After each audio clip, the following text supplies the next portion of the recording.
Работниците во културата, организирани од Синдикатот на културата, протестираа мирно пред Министерството, барајќи почитување на колективниот договор и достоинство на нивната професија.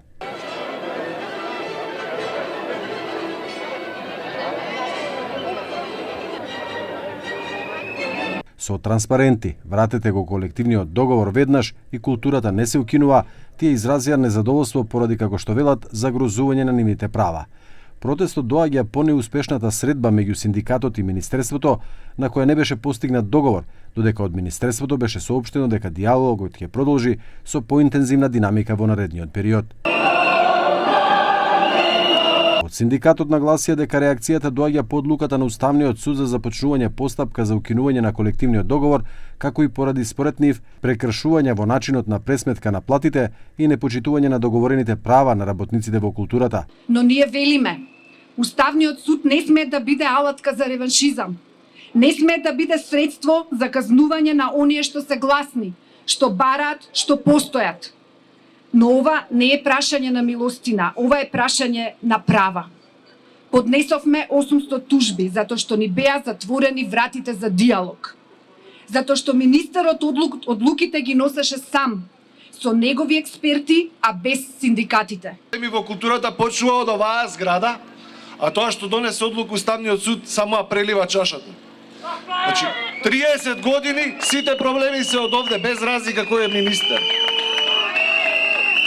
Не се бојам башката, еде пуштети нук му ќе бојазија.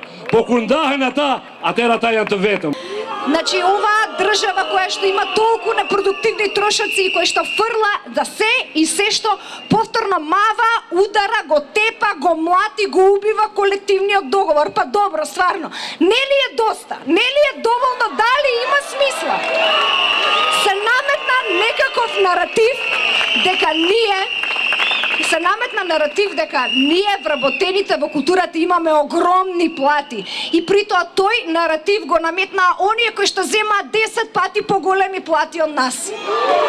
Министерот за култура Зоран Љутков во емисијата Клик Плюс изрази оптимизам за решение преку диалог и разговори. Колективниот договор од 2020 година го оцени како добар, но рече дека сега е поминато време и текстот наидува на пречки, бидејќи не е усогласен со националната стратегија или законот за култура. Поради тоа, рече дека Министерството побарало пред да почнат да работат на Националната стратегија 2026 и нови законски решенија да седнат со синдикатите и да разговараат. Што го барав јас е дека доколку веќе сме во судски процес и не сме се договориле во делот на пресметката за платите, за кој што јас мислам дека е апсолутно точна оваа пресметка која што им ја дадовме на институциите, тогаш да продолжиме да работиме на овие други работи што следат во делот на колективниот договор и да им ги објасниме нашите стратегии и планови во иднина, бидејќи ние ги третираме синдикатите како наш социјален партнер. Но тука не наидовме на разбирање, дојдовме до еден заклучок дека всушност тие велат додека не се реши системот со плати, нема за што да преговараме понатаму. Протестот беше поддржан и од Сојузот на синдикати на Македонија. Председателот на ССМ Слободан Трендафилов рече дека не станува збор само за колективниот договор во културата, туку за сите колективни договори во кои е утврден начинот и методологијата на пресметката на платите, без разлика дали станува збор за просечна или минимална плата според коефициентот на сложеност.